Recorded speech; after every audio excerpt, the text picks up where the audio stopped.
Namo Bhagavate Once again, I'm really happy and thankful that you guys gave me a space to share my experience and the things that I've learned with you all. I'm definitely not a scholar nor a meditation master, but I'm a master of my own experiences and the own karma that I make and the things that I've seen and saw. And today I'd like to give that an opportunity to share with you, and we can have questions and answers. And I hope that it's something that is going to benefit us in our practice, change our karma, change our footsteps that we take now, and help us clean up what is going on outside as well as inside, so we can get a better response from the things that we really want to see in this life and in hereafter. Amitabha. The topic for today's lecture is talking about urgency. Urgency in applying the Dharma. Urgency in understanding what it really means to actually have and be on this path. Not just to say that we are affiliated with a Dharma teaching, but what does it mean to actually have it? And the reason why I actually even came up with this, or even this topic, a couple of weeks ago, I really deeply thought about this question. I had a severe back pain. I don't even know how it happened. My mattress was terrible. A really thin mattress, but I'm a heavy guy, so it put a big dent on the little mattress. And it ruined my back, man. Oh my goodness. Had a bunch of backpacks on, and I was going to Thailand. All of a sudden, shooting pain up my back. I couldn't even roll off of the ground to stand up. I needed assistance to be able to walk, and every few steps, sharp pain almost threw me to the ground. But it's really funny because human beings, we always forget our responsibilities when we're in good health. We forget our objective when we're in good health. We forget whatever it is we're supposed to be doing until we are paralyzed, crippled, or in a state where we're not able to perform our duties. Then we remember, oh, that's what I was supposed to be doing. And that's what happened to me in general.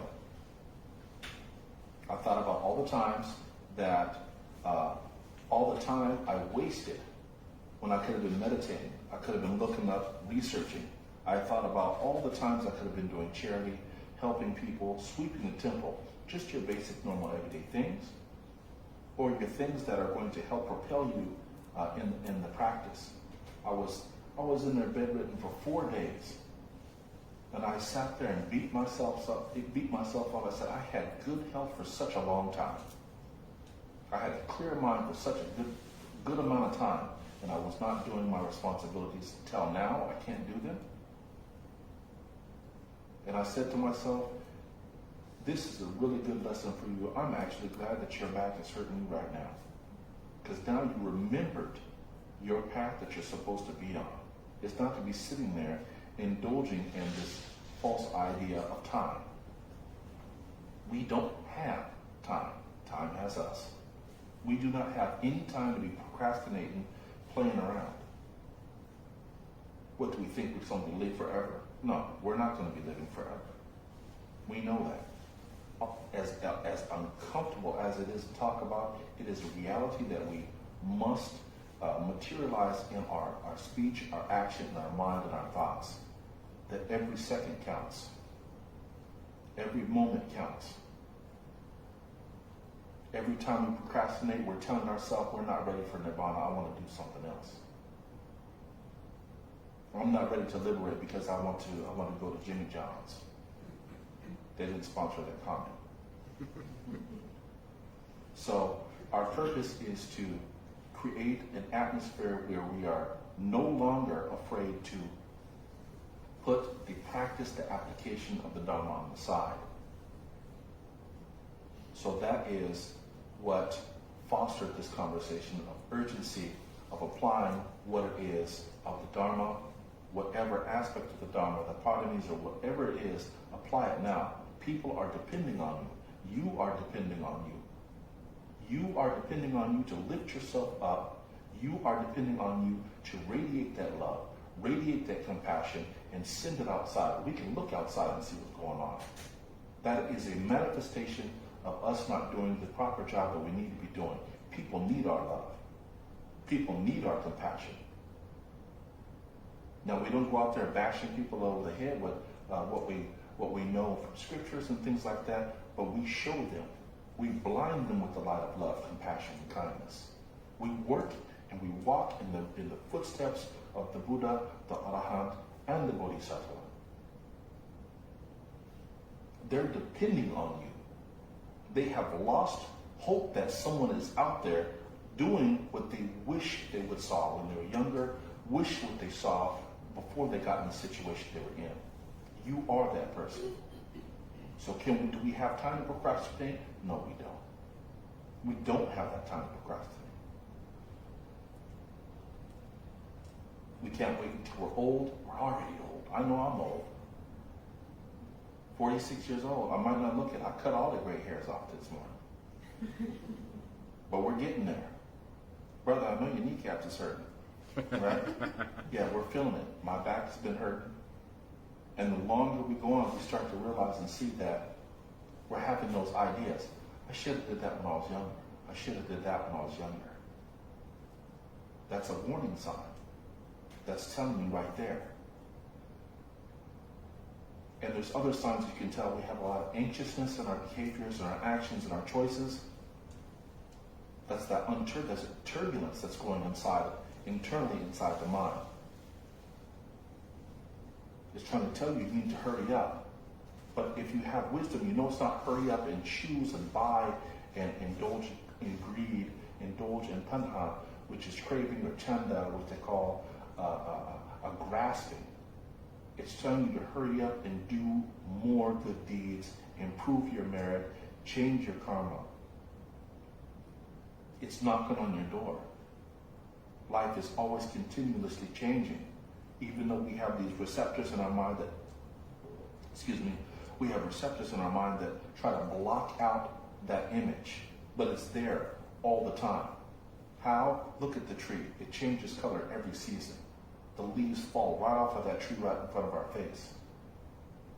It gets hot and then it gets cold. Our children, they start off small, and by the next month they're taller than they were the last month previously.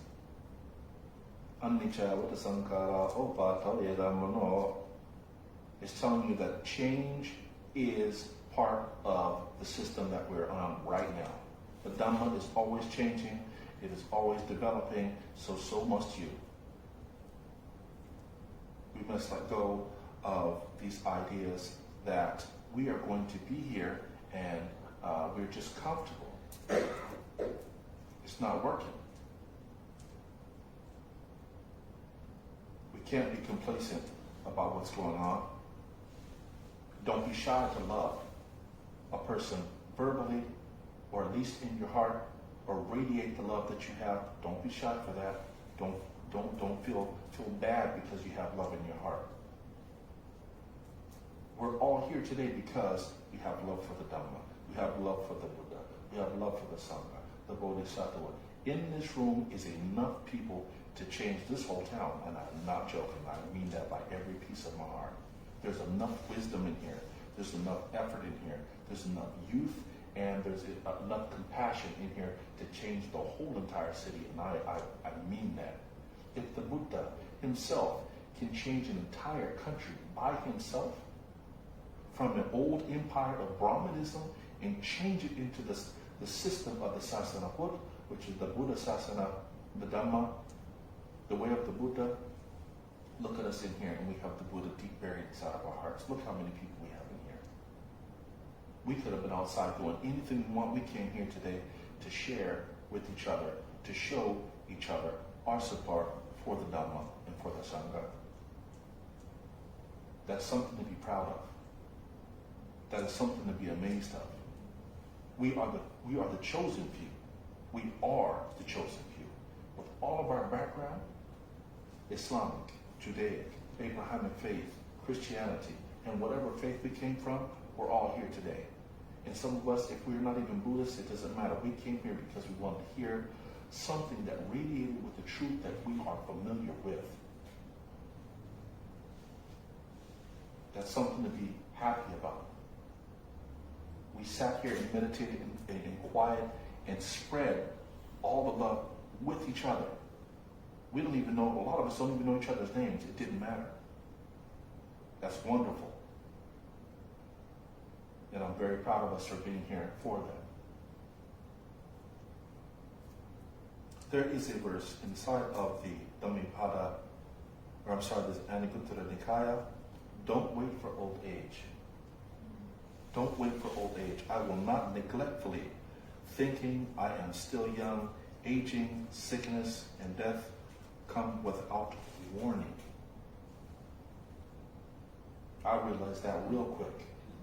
Sickness can come without warning. All I did was pick up my backpack and put it down, and boom, my back was done. And I said to myself, I regretted all the time that I had spent messing around, farting around, doing what I was not supposed to. I couldn't pray with the group. I couldn't do chanting with the group. And every time I wanted to go with the big masters, I couldn't go. I told them I couldn't eat with you guys, couldn't do nothing.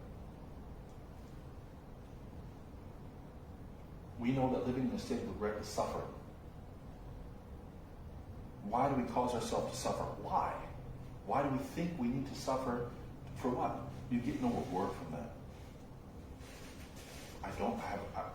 We're all guilty of it.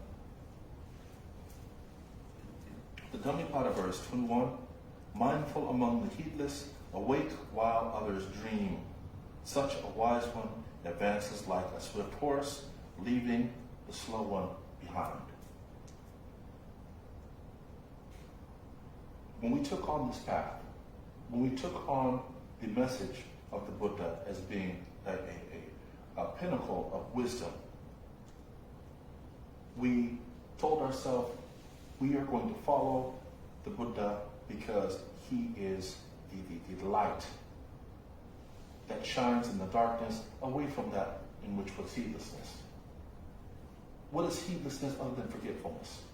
What is heedlessness other than knowing exactly what the path of righteousness is and doing the opposite? There is a word in the Arabic language, which I'm familiar with. It says that for the word for human is called insan. Insan is also the word for insan is also the same as the word for something that forgets. A thing that which forgets. So the thing for a human being, they call it insan, a thing that always forgets. He forgets what he's supposed to do. He forgets his car keys. He forgets his job title. What is that other than heedlessness? Heedlessness also is ignorance. Avijja, if you want to say it, Pali avijja, which means someone who's always forgetting. He forgets everything. Ignorant.